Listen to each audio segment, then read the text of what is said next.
Assalamualaikum warahmatullahi wabarakatuh. Selamat pagi taruna-taruni sekalian. Baik, pada hari ini kita akan membahas matematika ekonomi, khususnya adalah teori tentang deret. Ya, mungkin deret ini sudah pernah kalian pelajari di pendidikan sebelumnya. Jadi kita di sini mereview deret sekaligus menggabungkan dengan matematika ekonomi. Oke, kita masuk ke deret. Jadi deret itu merupakan rangkaian atau barisan dari bilangan yang tersusun secara teratur berdasarkan aturan tertentu. Nah, bilangan-bilangan dalam barisan itu disebut dengan suku. Perubahan di antara suku-suku yang berurutan ditentukan oleh suatu pola perubahan bilangan tertentu. Di sini ada contohnya ya, ada 1, 2, 3, 4, di mana di sini dari urutan barisan ini pembedanya adalah 1. Begitu juga yang lainnya, di sini ada 10, 20, 30, 40, berarti pembedanya 10. Dan seterusnya contohnya. Nah, bentuk umum dari deret di atas itu adalah S1, S2, S3, S4, dan seterusnya. Sampai biasanya disebut dengan SN. Nah, suku ke-1, 2, 3, 4 merupakan bilangan atau lambang tertentu. Sedangkan SN itu sendiri biasanya disebut dengan suku ke-N. Sama, merupakan bilangan atau lambang tertentu. Nah, selanjutnya, pada umumnya deret itu dibedakan menjadi dua macam. Yang pertama deret hitung, atau biasa disebut dengan deret aritmatika. Yang kedua ada deret ukur atau kali, atau biasa disebut dengan deret geometri. Nah, kita ke yang pertama dulu untuk deret hitung atau aritmatika. Jadi di sini aritmatika atau deret hitung ini merupakan deret yang setiap sukunya diperoleh dengan menambah bilangan yang sama terhadap suku sebelumnya. Contoh, di sini ada urutannya ya, 5, 8, 11, 14. Nah, kita bisa lihat di sini. Pada deret ini, setiap suku diperoleh dengan menambahkan bilangan 3 terhadap suku sebelumnya. Bisa dilihat yaitu sama selisihnya antara 5 ke 8, lalu 8 ke 11. Itu semua selisihnya 3. Ya, selisihnya 3. Bilangan 3 tersebut dinamakan beda atau selisih. Atau di sini kita simbolkan dengan huruf B. Oke, next. Secara umum, suku barisan atau aritmatika adalah berbentuk A1, A2, A3 sampai AN. Di mana di sini A2 sama dengan A1 ditambah B. B tadi selisih ya. Kalau A itu suku. Begitu pula yang di bawahnya ada A3. A3 di sini sama dengan A2 ditambah B. A2 ditambah B sama dengan, karena tadi A2-nya itu A1 plus B plus B. Nah, A3 di sini berarti A1 plus B plus B lagi. Atau sama dengan A1 plus 2B. Ya. Nah, begitu pula yang A4. A4 itu sama dengan A3 ditambah B. Kalau dijabarkan berarti jadi A1 ditambah 2B ditambah B ya, sama dengan A1 plus 3B. Nah, ini untuk penjabarannya. Dengan demikian, suku ke N dalam suatu deret hitung adalah Sn sama dengan A1 ditambah dalam kurung ya N-1 dikalikan B. Ya, di sini juga ada keterangannya. Jadi ini rumusnya tolong diingat. Untuk mencari suku ke N ya sama dengan A1 atau suku pertama di sini ditambah dengan N, jumlah banyaknya suku berapa, dikurangi 1, dikalikan dengan B, selisih atau beda. Oke. Nah, kalau tadi itu untuk mencari suku ke N. Sedangkan yang sekarang ini di sini untuk mencari jumlah nilai dari semua suku pada deret hitung. Tadi sama ya, deret hitung, lalu barisan dan aritmatika itu sama. Nah, ini rumusnya untuk mencari jumlah nilai dari semua suku pada deret hitung. Ya, istilahnya di sini adalah DN sama dengan S1 ditambah S2 ditambah S3 seterusnya. Nah, untuk mencari jumlah sampai suku ke N atau disebut DN tadi dari suatu deret hitung dengan A1 sebagai suku pertama dan B sebagai beda yang sama, maka rumusnya adalah ini. Intinya yang ini DN sama dengan setengah N kurung buka 2A plus dalam kurung N-1 dikalikan B kurung tutup. Ya, itu intinya.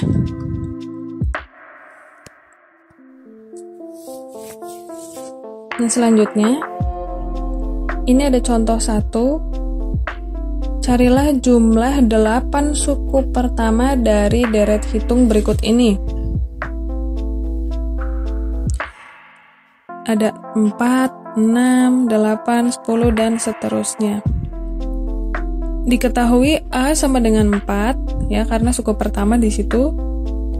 B atau beda atau selisih. Selisihnya masing-masing 2. N-nya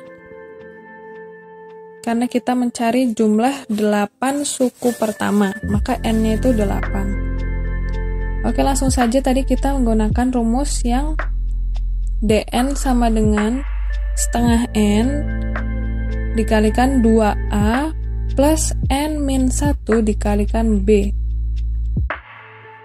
Ya, mudah saja, itu tinggal dimasukkan ke masing-masing rumus. Untuk N-nya tadi 8, B-nya itu berapa tadi? B-nya itu 2. Ya, ini ya di paling belakang kita bisa letakkan. Lalu N-nya itu 8 lagi ya.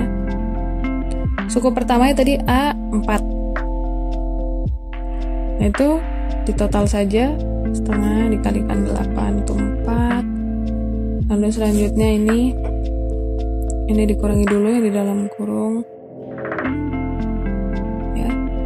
8 ditambah 7 kali 2 berapa? 14. Jadi 4 dikalikan 22 sama dengan 88. Jadi jumlah 8 suku pertama dari deret hitung adalah 88. Gitu ya. Oke. Selanjutnya di sini ada deret ukur atau kali, atau bisa disebut juga dengan deret geometri. Deret geometri ini yaitu deret yang setiap sukunya diperoleh dengan cara mengalihkan bilangan yang sama dengan suku sebelumnya. Ya, setiap sukunya diperoleh dengan cara mengalihkan bilangan yang sama dengan suku sebelumnya. Nah, pada deret ukur, susunan bilangan di antara dua suku yang berurutan memiliki rasio yang tetap. Misalkan suku pertama atau S1-nya itu adalah A, rasio tetapnya sama dengan R. Maka S2, S3, S4 sampai SKN adalah begini penjabarannya. S1 tadi itu A, ya. S2 itu S1 dikalikan R, ya, atau tadi kita ubah S1-nya jadi A. S2 itu berarti A dikalikan R. S3 di sini A dikalikan R kuadrat. Ya. Nah, S4 di sini A dikalikan R pangkat 3. Nah, dari itu semua kita bisa rumuskan jika untuk mencari suku ke N untuk deret geometri, ya, bisa Sn sama dengan A dikalikan R pangkat N min 1. Sn sama dengan A dikalikan R pangkat N min 1. Ya, dimana Sn di sini merupakan suku ke N, A itu suku pertama, R rasio tetap, dan N itu banyaknya suku. Kita coba pusatkan ke rumusan ini. Ya, slide selanjutnya di sini ada contoh 2. Coba kita cari suku ke-10 dari deret ukur di mana suku pertama adalah 8 dan rasionya adalah 2. Ya, diketahui A sama dengan 8, ya, rasionya R-nya sama dengan 2 dan N-nya adalah 10. Maka rumus yang tadi berarti apa? Sn sama dengan A dikalikan R pangkat N min 1. Itu mudah, hanya dimasukkan ke rumus saja. Maka hasilnya suku ke-10 dari deret ukur di mana suku pertama adalah 8 dan rasionya adalah 2 adalah 4096.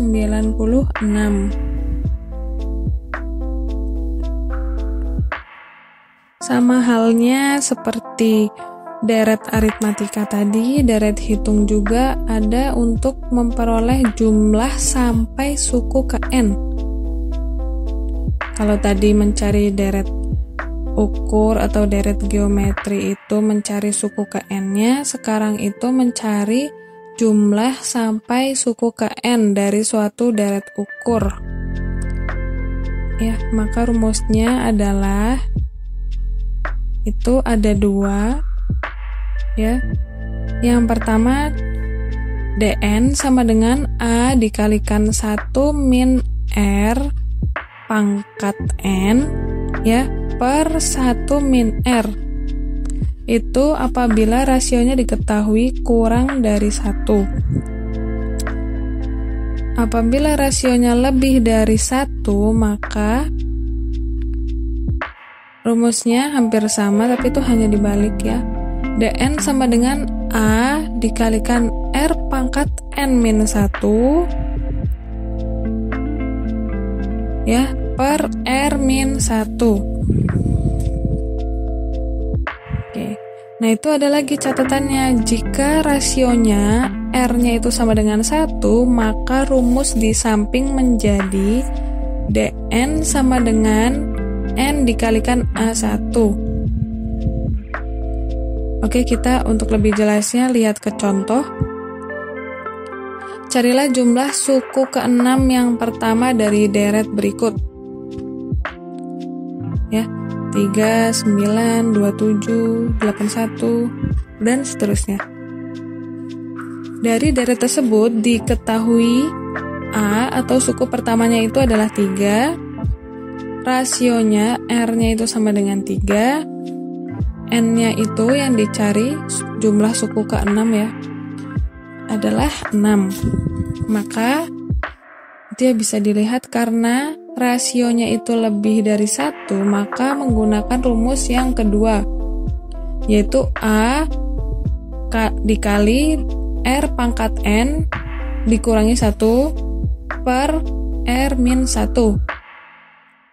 Ya, jadi totalnya Jumlah suku ke-6 yang pertama dari deret berikut merupakan 1092. Nah, ini ada contohnya lagi. Misalnya, dalam keadaan pasar kontinu, sebuah toko kelontong memperoleh keuntungan pada tahun pertama sebesar Rp1.500.000. Ditandai nih, keuntungan pada tahun pertama sebesar Rp1.500.000. Jika toko tersebut memperkirakan kenaikan keuntungan 10% per tahun, berapa keuntungan per tahun toko tersebut di tahun kelima? Keuntungan per tahun toko tersebut di tahun kelima. Dan tentukan juga jumlah keuntungan total untuk 5 tahun pertama. Ya, tentukan juga jumlah keuntungan total untuk 5 tahun pertama. Oke, sekarang kita cari dulu yang diketahui. Untuk A-nya atau suku pertama itu bisa dilihat dari itu ya, memperoleh keuntungan pada tahun pertama.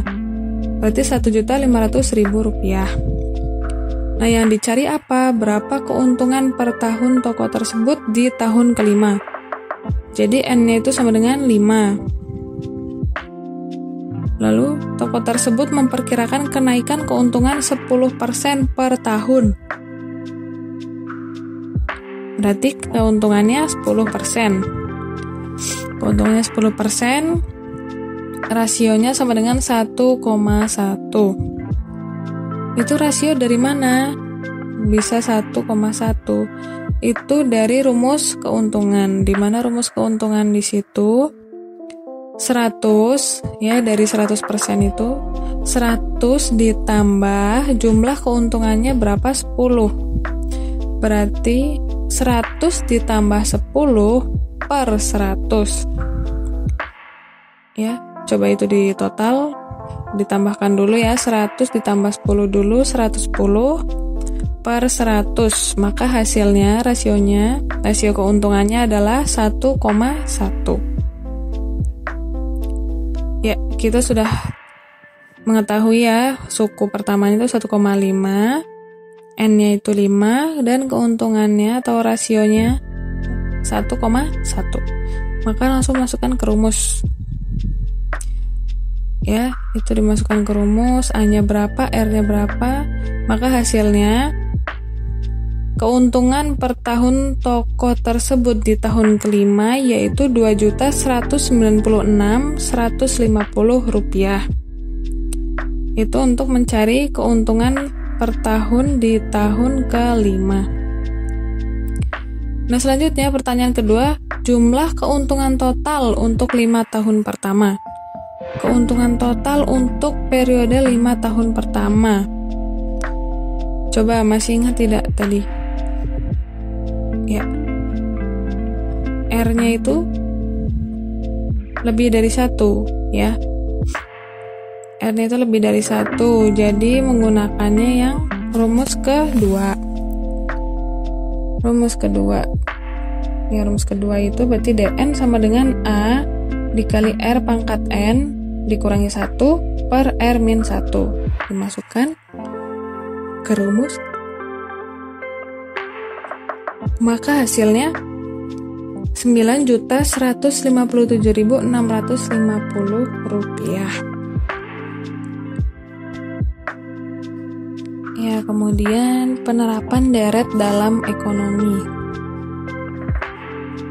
Ya, diantaranya di sini ada contohnya, deret dipergunakan dalam beberapa masalah ekonomi, seperti perkembangan usaha, perhitungan jumlah penduduk, dan perhitungan nilai uang dari satu periode waktu.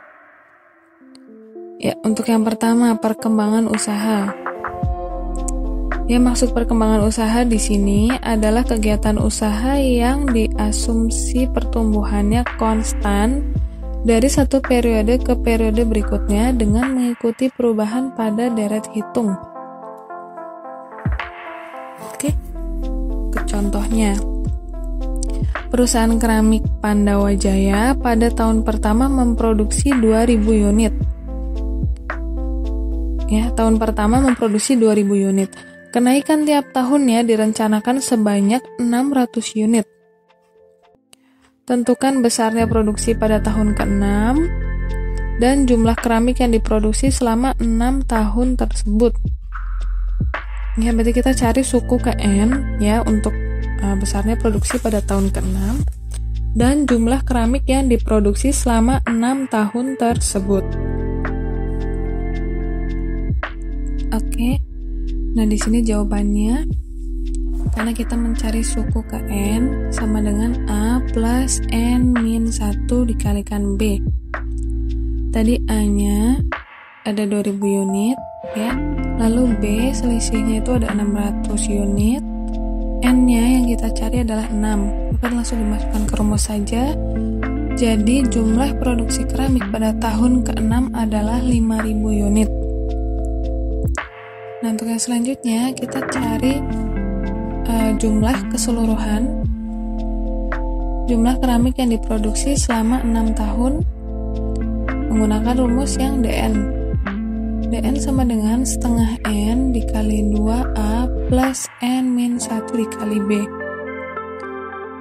Nah, hasil yang didapat D6-nya itu adalah 21.000. Jadi, produksi keramik yang dihasilkan selama 6 tahun pertama adalah 21.000 unit. Baik, sekarang kita masuk ke matematika keuangan. Yang pertama, penerapan deret dalam bidang keuangan digunakan untuk menentukan nilai uang dari suatu periode waktu, berupa nilai dari suatu perkiraan, pembayaran periodik, atau pembayaran per periode waktu dari suatu pinjaman. Pada analisis di bidang keuangan, variabel bebasnya berupa nilai dari periode waktu. Sedangkan variabel terikatnya berupa nilai uang dari suatu perkiraan atau nilai yang berlaku saat ini, atau present value atau nilai perkiraan mendatang, atau disebut dengan future value. Nah, pada bagian ini akan dibahas penerapan deret pada bidang keuangan. Di antaranya ada bunga tunggal atau simple interest dan diskonto. Nah, baik, selanjutnya kita masuk ke bunga tunggal, di mana bunga tunggal di sini merupakan uang yang dikenakan atau dibebankan terhadap penggunaan uang. Bunga tunggal dihitung berdasarkan suatu persen tertentu dari sejumlah uang yang dipinjam untuk suatu periode tertentu. Ilustrasinya, Bayu meminjam uang sebesar Rp100.000 dari Taufik dengan tingkat bunga 5% sebulan selama 1 bulan. Dalam hal ini, Bayu akan tetap menerima uang sebesar 100.000. Akan tetapi, pada akhir bulan, ia akan mengembalikan uang kepada Taufik sebesar pinjaman ditambah bunga. Bunga adalah 5%. 5/100 dikalikan dengan Rp100.000 sama dengan 5.000. Jadi uang yang dikembalikan Bayu sebesar Rp100.000 ditambah Rp5.000 sama dengan Rp105.000. Dengan demikian, bunga dihitung dari besarnya uang yang dipinjam atau diterima.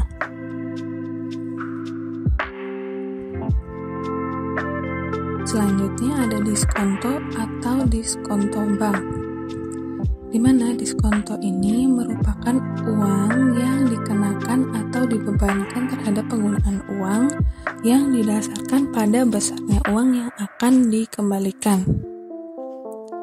Diskonto akan dipotong pada saat persetujuan pinjam-meminjam dilakukan. Contohnya, sebagai ilustrasi, Bayu meminjam uang Rp100.000 dari Taufik dengan diskonto 5% sebulan selama 1 bulan. Dalam hal ini, Bayu akan menerima uang sebesar Rp100.000 dikurangi dalam kurung 5% dikali Rp100.000 atau totalnya Rp95.000. Akan tetapi pada akhir bulan Bayu akan tetap membayar Rp100.000 kepada Taufik. Dengan demikian, diskonto dihitung dari jumlah yang harus dikembalikan. Jadi itu ya, beda tipis antara bunga tunggal dan diskonto. Oke, selanjutnya kita ke present value. Besarnya pinjaman disebut prinsipal atau modal atau present value dan dituliskan dengan P. Tingkat atau dasar bunga itu kita simbolkan dengan I kecil yang biasa dinyatakan dalam persen, ya. Periode waktu sama dengan N yang dinyatakan dalam tahun atau bagian dari tahun, dan I besar atau interest adalah pendapatan bunga. Jadi present value ini rumusnya adalah I sama dengan P dikali I dikali N.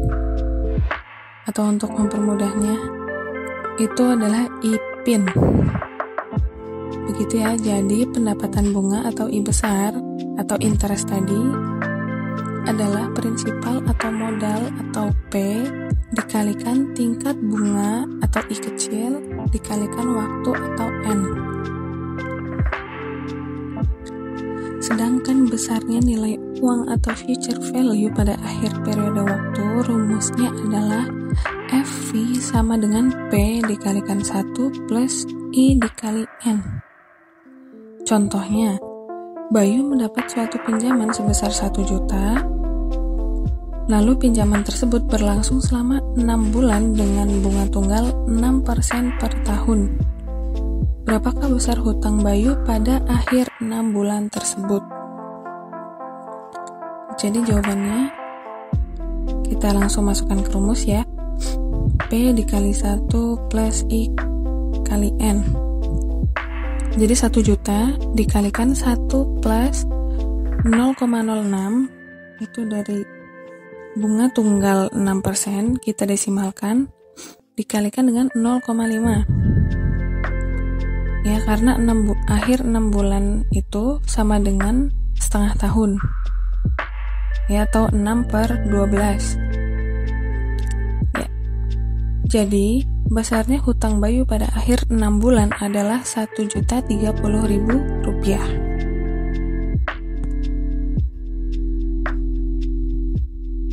Ini selanjutnya, untuk mencari present value suatu hutang dengan tingkat bunga tunggal I kecil, kita dapat mencari nilai present value-nya dengan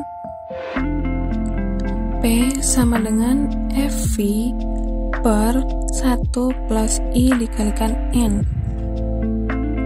Contohnya, hitunglah present value dari uang sebesar 1 juta, yaitu harus dibayar dalam waktu 3 bulan dengan tingkat bunga tunggal 6% per tahun. Berapakah besar hutang pada akhir 6 bulan tersebut? Ya, jadi present value-nya itu mudah sekali, tinggal dimasukkan ke dalam rumus. Untuk FV-nya itu adalah 1 juta per 1 plus 0,06 tadi ya, dari bunga tunggal 6% kita desimalkan. Lalu di sini harus dibayar dalam waktu 3 bulan. Jadi 3 per 12. Maka hasilnya adalah 985.221,67. Baik, demikian materi pada hari ini. Sampai jumpa minggu depan, semoga bermanfaat. Terima kasih. Wassalamualaikum warahmatullahi wabarakatuh.